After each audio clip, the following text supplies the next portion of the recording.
Oke, selamat pagi semuanya. Kembali lagi dengan saya, Bapak Dewa Madisiatnya di pelajaran matematika. Nah, kali ini kita bakal membahas tentang bab baru, bab 2, yaitu tentang himpunan. Nah, part 1. Jadi, di sini bakalan ada 3 part. Pertama kita bakalan bahas konsepnya, terus kedua sifatnya, terus yang part ketiga itu bakal tentang operasi-operasinya pada himpunan. Nah, di sini yang akan kita gunakan sebagai sumber belajarnya itu adalah buku matematika SMP kelas 7 semester 2 oleh Abdurrahman Asari, kurikulum 2013, revisi 2016 oleh Kemendikbud. Nah, yang saya gunakan adalah buku sekolah elektroniknya. Oke, kita langsung saja. Nah, yang pertama kita bahas itu adalah tujuannya. Untuk apa sih kita belajar tentang ini? Jadi di sini setelah kalian mempelajari bab ini, kalian itu diharapkan mampu menjelaskan definisi himpunan, teknik penyajian himpunan, dan kalian itu diharapkan mampu menjelaskan perbedaan antara himpunan kosong dan himpunan semesta. Oke, kita lanjut. Kita masuk ke definisi himpunan. Jadi himpunan itu merupakan kumpulan benda atau objek yang dapat didefinisikan dengan jelas. Jadi di sini dapat didefinisikan dengan jelas ini saya garis bawahi jelasnya. Karena kalau misalkan tidak jelas, itu bukan merupakan himpunan. Nah, coba kita lihat contohnya. Jadi, contohnya kayak gini. Kumpulan siswa yang lahir pada bulan Agustus. Jadi, di sini kan jelas nih. Siswa yang lahir pada bulan Agustus. Jadi, pernyataan nomor 1 itu merupakan himpunan. Nah, karena dia jelas kan, lahir pada bulan Agustus, siswa yang lahir pada bulan Agustus, kayak gitu. Nah, terus kumpulan buah-buahan yang diawali dengan huruf M, jelas kan ya, ada mangga, terus ada melon, dan lain-lain. Karena dia jelas, jadi dia masuk merupakan himpunan.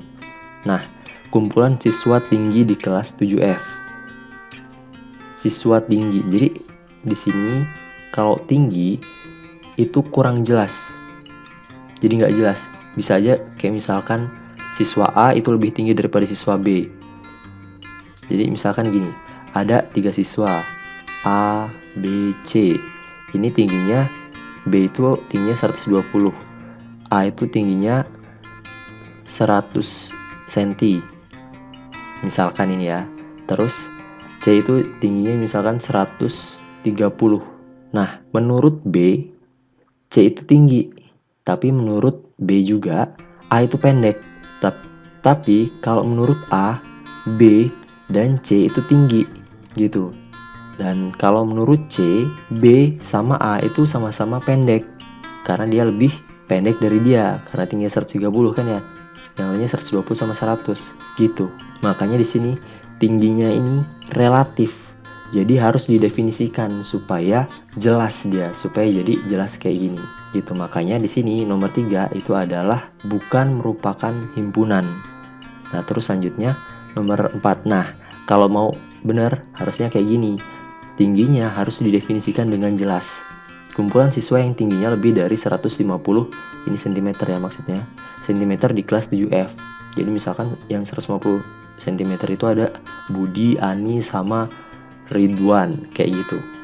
Jadi pernyataan 4 itu merupakan himpunan. Terus kumpulan siswa cantik di sekolah. Nah, sifat-sifat relatif kayak misalkan cantik, ganteng, keren, jelek, enak, itu nggak jelas karena standarnya itu nggak ada gitu. Karena cantik itu kan relatif kan ya, tergantung orangnya. Bisa aja menurut A si C itu cantik, tapi menurut B si C itu jelek, kayak gitu. Karena ini relatif dan tidak jelas, maka kita masukkan yang kelima itu merupakan bukan himpunan. Nah, sama kayak nomor 6 juga, kumpulan makanan lezat. Bisa aja si A bilang kalau misalkan udang itu enak, tapi si B karena dia alergi bilang udang itu nggak enak karena aku kan alergi sama udang, kayak gitu.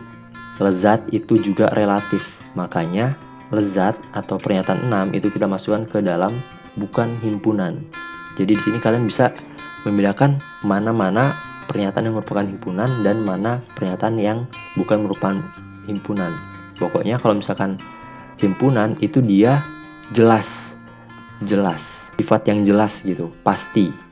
Nah, kalau yang bukan himpunan itu biasanya sifat-sifat yang relatif. Itu perbedaan antara himpunan dan pernyataan yang bukan himpunan. Oke, kita lanjut ke materi selanjutnya. Itu ada anggota himpunan. Jadi, suatu benda itu dinyatakan anggota suatu himpunan jika benda tersebut berada dalam himpunan tersebut. Lambangnya E. E kayak gini, itu dibacanya adalah elemen untuk anggota himpunan, dan E yang coret kayak gini itu bukan elemen atau biasa juga dibilang sebagai bukan anggota himpunan. Contohnya di sini kita punya 4 pernyataan nih. Nah, di sini ada pernyataan pertama, himpunan sayur-sayuran. Anggotanya itu ada kacang panjang, buncis, bayam, dan kecambah. Terus yang kedua, himpunan buah-buahan. Anggotanya nas, jeruk, apel, dan mangga. Nah, kita lihat dulu di sini. Pertama, mangga adalah anggota dari himpunan buah-buahan. Ada ya di buah-buahan. Berarti mangga adalah elemen dari himpunan buah-buahan dan dilambangkan dengan nulisnya kayak gini lambangnya. Mangga elemen dari buah-buahan. Buah kita singkat aja lah ya. Buah-buahan. Gitu. Nah, terus tongkol bukan anggota dari himpunan bumbu dapur. Dapat dikatakan tongkol harusnya kan ikan kan ya tongkol. Tapi di sini dikatakan bumbu dapur. Nggak ada kan bumbu dapur. Tongkol itu bukan bumbu dapur. Maka di sini dapat dikatakan tongkol bukan elemen dari himpunan bumbu dapur dan dapat dilambangkan dengan tongkol bukan elemen, kita coret dari bumbu dapur. Gitu ya. Nah, selanjutnya untuk pernyataan nomor 3 dan nomor 4 itu silahkan kalian kerjakan sendiri. Nah, oh iya, saya kasih contoh di sini. Dapat dikatakan buncis adalah ini buncis sayur. Sayur buncis berarti ini elemen. Gitu ya. Di sini kalian tulisnya elemen. Nah, di sini juga sama. Itu untuk contohnya aja. Bisa kalian kerjakan sendiri di rumah di buku catatan kalian. Nah, selanjutnya di sini kita bahas tentang teknik penyajian himpunan.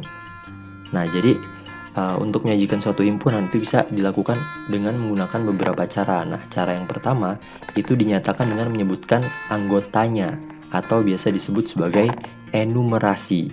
Jadi, anggotanya disebutkan langsung kayak gitu. Nah, contohnya kayak gini. A merupakan himpunan bilangan cacah.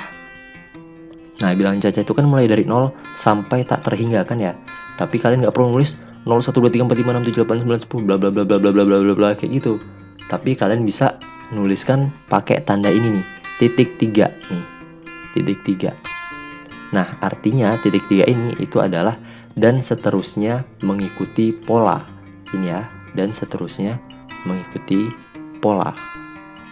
Kayak gitu. Nah, untuk cara kedua itu dapat dinyatakan dengan menuliskan sifat yang dimiliki anggotanya atau bisa juga disebut dengan menggunakan kalimat cara kedua ini. Contohnya kayak gini. A itu adalah himpunan semua bilangan ganjil yang lebih dari 1 dan kurang dari 8. Nah, kayak misalkan atau contoh lainnya kayak B adalah himpunan semua bilangan prima yang kurang dari 10. Kayak gitu. Nah, kalau untuk anggotanya, kalau misalkan kita mau tulis anggotanya itu 1 lebih dari 1 dan kurang dari 8 bilangan ganjil, berarti ada 3, 5, 7 kayak gitu kan. Selanjutnya bisa kalian baca sendiri contoh-contoh selanjutnya. Terus cara ketiga itu dinyatakan dengan notasi pembentuk himpunan. Jadi suatu himpunan itu bisa dinyatakan dengan menuliskan syarat keanggotaan himpunan tersebut. Nah, notasi ini biasanya bentuk umumnya kayak gini. Ada buka kurung kurawal. Terus ada X di sini, ada garis kayak gini. Biasanya di sini adalah syarat dan keterangannya. Kayak gitu. Nah, contohnya misalkan kayak gini. Jadi, contohnya kita punya himpunan A nih. anggotanya itu ada 1, 2, 3, 4, dan 5. Nah, kalau ini kita nyatakan dengan notasi pembentuk himpunan, jadinya kayak gini. Nah, bacanya itu adalah himpunan X sedemikian. Nah, jadi himpunan X ini garis ini dibaca sedemikian sehingga. Jadi himpunan X sedemikian sehingga X kurang dari 6 dan X elemen bilangan asli. Kayak gitu. Itu cara bacanya. Ini penting untuk kedepannya. Jadi silahkan ini dicatat di buku catatan kalian. Nah, contoh soalnya kayak gini. Misalkan himpunan A, bilangan cacah kurang dari 5. Bilangan cacah, ingat, bilangan cacah itu mulai dari 0. Kalau misalkan kurang dari 5 itu 0, 1, 2, 3, 4. Ingat, kurang dari, bukan kurang dari sama dengan ya. Jadi kalau kurang dari, 5-nya nggak ngikut. Tapi kalau kurang dari sama dengan, 5-nya ngikut. Ingat, waktu SD kalian pernah belajar soal itu. Nah, kalau misalkan dinyatakan dengan notasi, itu A merupakan himpunan X, di mana X kurang dari 5. Ya kan? Kurang dari 5 dan X adalah elemen bilangan apa nih? 0. 1, 2, 3, 4 elemen bilangan cacah. Kayak gitu. Atau bisa juga kita buat kayak gini. Kalau misalkan mau pakai kurang dari sama dengan, pakainya 4 bukan 5. Kalau misalkan pakai kurang dari atau sama dengan, dan bla bla bla bla bla, sama kayak yang ini. Terus untuk soal nomor 2, himpunan A adalah X di mana min 2 kurang dari X dan X kurang dari 3 dan X elemen bilangan bulat. Nah, jika disajikan dengan menyebutkan anggotanya, maka B itu min 1, terus ada bilangan bulat ya, berarti bilangan bulat itu 0 termasuk nggak? Nah, bilangan bulat itu 0 termasuk nggak? Ya, termasuk ya. Jadi kita bisa tulis di sini min 1, 0, nggak ada negatif 0 ya. Maka kita langsung tulis 0, karena 0 itu kan netral ya. Terus ada 1, terus ada 2. Kayak gitu ya. Karena di sini nggak pakai sama dengan, maka 3 sama min 2 itu nggak ngikut. Dan jika disajikan dengan menyebutkan sifat keanggotaannya adalah B sama dengan bilangan bulat lebih dari min 2 dan kurang dari 3. Kayak gitu aja. Nah, selanjutnya ini ada tugas buat kalian. Saya berikan contoh 1. Bisa kalian lihat, buka buku kalian halaman 121 nomor 3. Kalian kerjakan dari nomor 1 sampai 8. Jadi di sini ada nomor 5 dan seterusnya nanti ke bawah, itu silahkan kalian kerjakan di buku catatan, di buku latihan kalian. Nah, saya berikan contoh 1 di sini nomor 1. P, bilangan asli yang kurang dari 10. Dinyatakan dengan menyebutkan anggotanya. Bilangan asli yang kurang dari 10. Bilangan asli berarti 0 masuk nggak? Bilangan asli 0 masuk nggak? Nggak kan ya? Maka kita tuliskan aja P sama dengan buka kurung atau himpunan dari 1, 2, 3, 4, 5, 6, 7, 8, 9, 10-nya masuk nggak? Di sini katanya kurang dari 10, maka 10 nggak masuk. Berarti kayak gini isinya. P 1, 2, 3, 4, 5, 6, 7, 8, 9. Nah, dinyatakan dengan notasi pembentuk himpunan. Gimana? Nah, dinyatakan dengan notasi pembentuk himpunan, maka di sini kita bisa tuliskan P buka kurung kurawal. Nah, di sini kalian bebas. Supaya beda, kita buat A deh, supaya nggak sama kayak yang tadi. Nah, A sedemikian sehingga A itu kurang dari 10 dan A itu merupakan elemen bilangan asli. Tinggal kita tutup. Nah, sisanya silahkan kalian kerjakan sendiri untuk nomor 2 sampai 8 gitu. Kita lanjut, himpunan semesta dan himpunan kosong. Jadi, himpunan semesta itu merupakan himpunan yang memuat semua objek atau anggota yang sedang dibicarakan. Jadi, semuanya. Kalau misalkan kita bilang bilangan cacah, itu ya semuanya bilangan cacah. Atau misalkan bilangan bulat, semua bilangan bulat. Itu disebut sebagai bilangan semesta atau himpunan semesta. Nah, dalam keanggotaan himpunan ada juga yang nggak punya anggota. Nah, itu disebut sebagai himpunan kosong. Contohnya kayak gini. Misalkan kalian itu disuruh menentukan himpunan bilangan cacah yang kurang dari 0. Ada nggak bilangan cacah yang kurang dari 0? Ingat, bilangan cacah itu 0. Bilangan cacah itu ada 0, 1, 2, 3, dan seterusnya. Ada nggak yang kurang dari 0? Nggak ada. Maka kita tulis himpunan kosongnya itu kayak gini aja. Nah, ini artinya himpunan kosong. Kayak gitu. Nah, menentukan bilangan bulat yang lebih besar dari 0 dan kurang dari 1. Bilangan bulat lebih besar dari 0 dan kurang dari 1. Ada nggak? Nggak ada kan ya? Bilangan pecahan baru ada, tapi kalau misalkan bilangan bulat itu nggak ada. Maka kita tulis kayak gini lagi. Ini artinya kosong atau nggak punya anggota. Menentukan himpunan bilangan ganjil yang habis dibagi 2. Ada nggak? Ada nggak? Nggak ada kan ya? Semua bilangan ganjil itu pasti nggak akan habis dibagi 2. Maka ini merupakan himpunan kosong juga. Nah, menentukan himpunan bilangan prima yang merupakan bilangan genap. Nah, bilangan prima itu kan yang cuma bisa dibagi dengan bilangan itu sendiri dan 1. Nah, bilangan genap itu mulainya dari 2. Nah, 2 itu termasuk bilangan prima. Maka di sini anggotanya itu merupakan, yang pertama itu ada himpunan kosong, dan yang kedua itu ada 2. Kayak gitu. Jadi dia punya 2 anggota. Kayak gitu, himpunan kosong sama 2. Nah, terus teknik penyajian himpunan yang selanjutnya itu ada diagram Venn. Jadi ini cara lain atau alternatif lain menyajikan suatu himpunan. Nah, caranya itu kayak gini.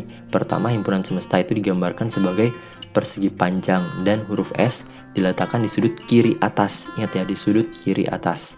Terus selanjutnya, setiap himpunan yang ada dalam himpunan semesta ditunjukkan oleh kurva tertutup sederhana. Bisa kalian buat kotak, bintang, yang penting tertutup dan itu sederhana, gampang dibuat. Atau yang paling biasa dibuat itu adalah lingkaran.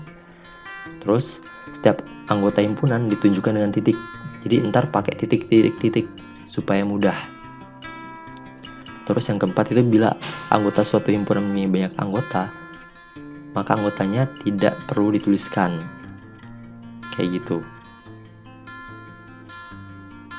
Nah, contohnya kayak gini. Diagram Venn himpunan S 1, 2, 3, 4, 5, 6, 7, 8, 9. Himpunan A-nya itu 1, 2, 3, 4. Himpunan B-nya 4, 5, 6, 7. Yang pertama kita ingat, buat kotaknya dulu.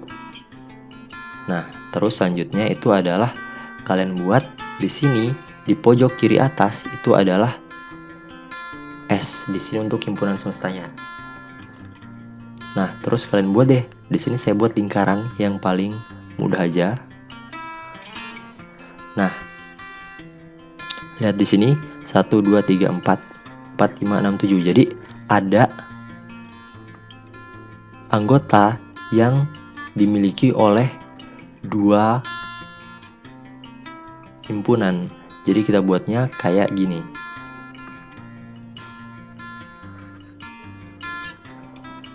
Nah, ini untuk himpunan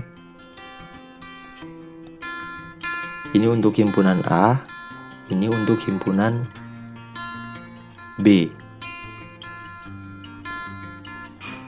Anggotanya kita buat jadi kayak gini. Ingat, pakai titik. Nah, ada 1, ada 2, ada 3, dan ada 4.